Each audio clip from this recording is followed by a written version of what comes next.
Hey YouTube, welcome to this week's video. I am Aaron Ross, and today we are talking about shutter speed. I recently realized that all I talk about on this channel is just getting started, but I haven't talked about the basics of just getting started and what you need in photography to get out there and understand your camera to the most basic level of actually being able to make a photograph. So I've decided to start a little bit of a series, tutorial, basics, whatever we're calling it. So if you want to start at the very beginning, check this up here. We started with the exposure triangle and what the three keys to the exposure triangle are. Now today we're going to deep dive into shutter speed and how that impacts your photo. And I want to be clear that this is for photography only. Shutter speed is used for videography as well, but it is used in a different way, and that is not what we're going to talk about here. This is specifically for photography and how it impacts still images. Now, as a bit of a recap, if you haven't seen the exposure triangle video, shutter speed can impact your exposure. Is it overexposed, correctly exposed, or underexposed?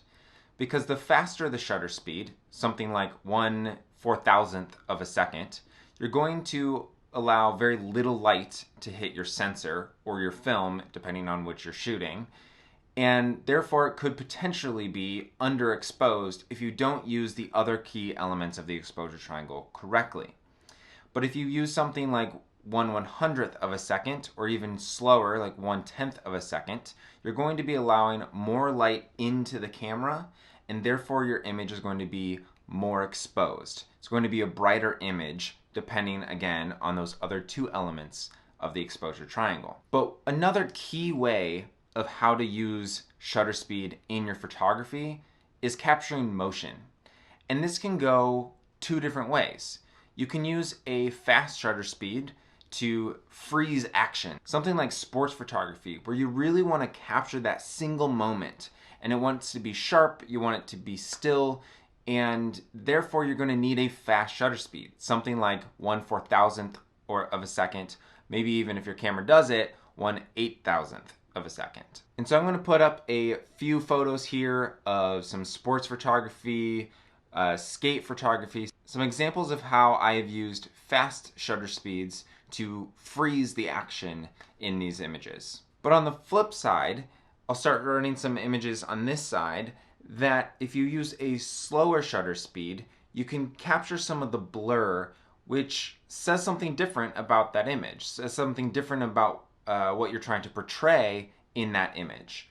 And so if you slow down your shutter speed, something like 1/40th of a second, 1/20th of a second, you can use that slower shutter speed to capture an object or subject moving through your frame. But one thing you want to be careful of when you're using this slower shutter speed is how much camera movement are you having while taking that image. Because although you may want one subject to be blurred, you may want the rest of that image to be sharp, to be in focus. And so to have the shutter speed open for too long while you're hand holding the camera could lead to unsharp images or a little bit of camera movement and blurring of subjects that you don't want to be blurred. So just something to be conscious of as you're making images.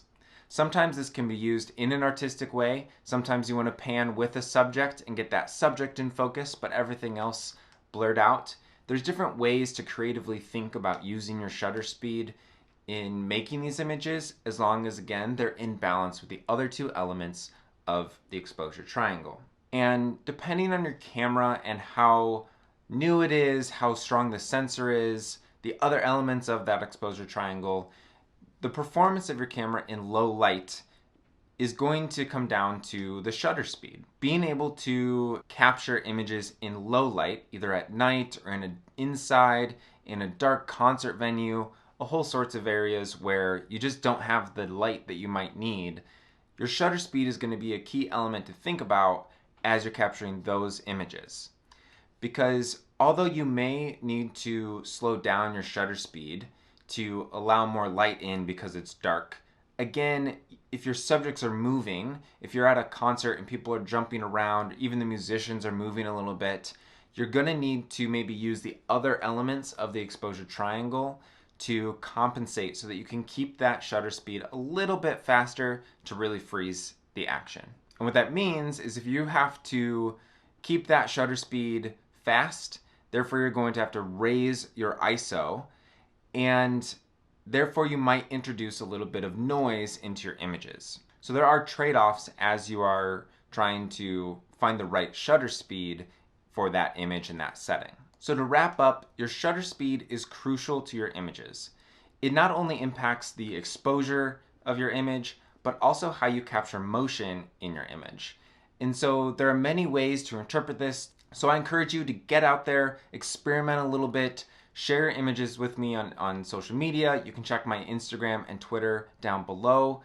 And make sure that you are just getting out there, that you're getting started, you're experimenting, because that's how you're going to progress and get better. So make sure and give this video a thumbs up. Subscribe if you haven't already, as we have more of this content coming your way. And remember to just get started.